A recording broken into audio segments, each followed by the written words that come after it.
Ayan, at dahil nga birthday ko ngayon, nagluto ako ng spaghetti noodles.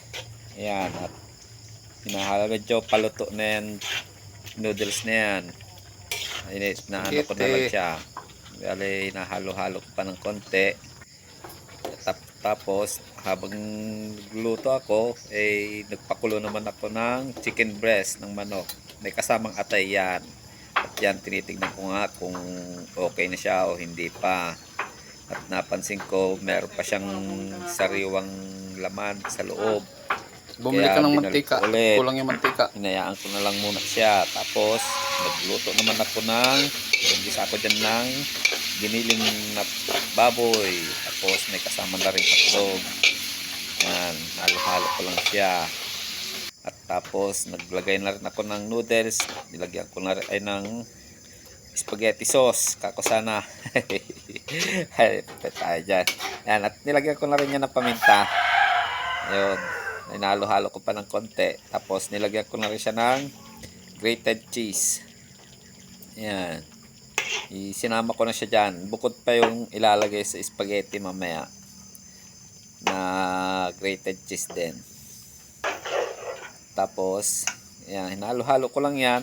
At inilagay ko na rin yung pinalambot na spaghetti noodles. Ayan. At nahalo na nga.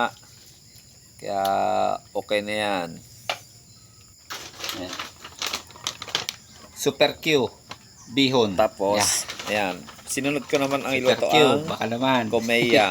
Ay, ang Super Q kako sana. Super Q bihon. Ayan, naglagay ako ng mantika. Tapos, sinunod ko na dyan yung bawang at sibuyas. Bale, ginisa-gisa ko lang yan. Yan, may natira pa doon sa lagayan. Kaya itinaktak ko. Tapos, isinunod ko na dyan yung chicken breast na nahimay na pinakuloan kanina. Ayan. At yan na yung atay ng manok. Ayan, halo-halo ko lang yan. Tapos, nilagay ko na rin yung pinagpakuluan. Yung pinagpakuluan ko yan kanina ng chicken breast. At meron pang natira. Dinagdag ko na rin. Kasi pansin ko parang kulang yung sabaw. Yung tubig na paglulutuan natin na iluluto natin yung pansit. Ayan. Kasi pansit bihon with pansit bihon lang muna. Ayan. Nalo-halo ko lang siya dyan. Ayan. Nilagyan ko rin siya ng konting paminta. Yung ano lang yan na paminta, yung dalawang tingi-tingi na naka-plastic, yung tig-piso sa tindahan. Ayan. Minix ko na rin siya dyan.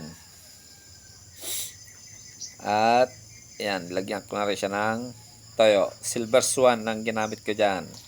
At mas malasa yan. Ayan, Silver Swan, baka naman. Bata pa lang kami, yan na ang ginagamit ng nanay ko sa pagluluto, yung Silver Swan na yan. Elementary pa ako noon, nakikita ko na yan na ang ginagamit niya. Kaya yan din ang ginagamit ko sa ngayon. Oops, nagdagdag pa ako dyan ng konti at naglagay na rin ako ng oyster sauce. Ayan. Bali, 3 sachet ang inilagay kong oyster sauce dyan. Para mas malasa. Ayan. Para hindi na rin tayo gumamit ng betchin na karaniwang ginagamit sa pagluluto. Ayan. So, yan na yung pangatlong oyster sauce na nilagay ko. Tapos, saka ko siya, nahalo-halo ko na siya dyan.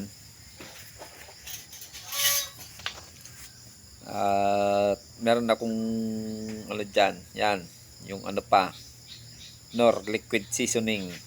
Yan, Knorr, baka naman. Dami kong ginamit na pampalasa dyan. At para naman, tsaka din yan, mabango din yan, yung liquid seasoning na yan. Ayan, tinikman ko yan. Tapos, inilagay ko na yung bihon. Yan, ibinabad ko muna yan sa tubig para lumambot.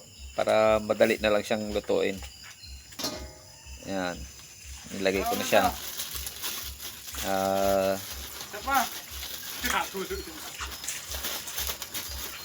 Susunod ko na yung ano dyan, yung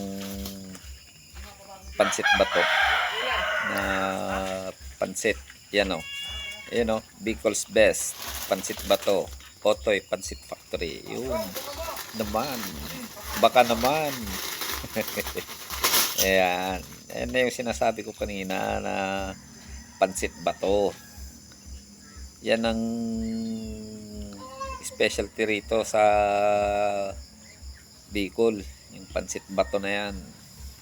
At yan, nilalagay ko lang dyan yung ano yan, yung pechay bagyo, bagyo beans, carrots, tapos may repolyo rin syempre. Hindi mawawala ang repolyo. Sama-sama na yan dyan. Mekos-mekos na yan. Ayan na mekos-mekos na. Oo, diba? Napakaganda. At yan, tinikman ko nga siya dyan. At tignan natin kung ano ang kalalabasan ng niluto nating pansit bihon with pansit bato. Yun. Naman talaga. Oo, ayun o. Parang uulit pa. Oo, magtumango-tango. Kitang-kita naman. Yun o. Yummy. Sarap. Diba? Dapat thumbs up pa. So, ayan na siya. Yung ating pansit bato at pansit bihon na niluto. Ayun, meron pa ron. Oh. Parang sarap na sarap ako dyan. Okay, tama naman, diba? Ano? Diba? Hindi na makaimik. Oh. Tatango-tango. So, yan lang naman ang niluto ko sa handa ko ngayong araw. Spaghetti at pansit. Siyempre, meron ding soft drinks yan. Kaya, once a year lang naman yan.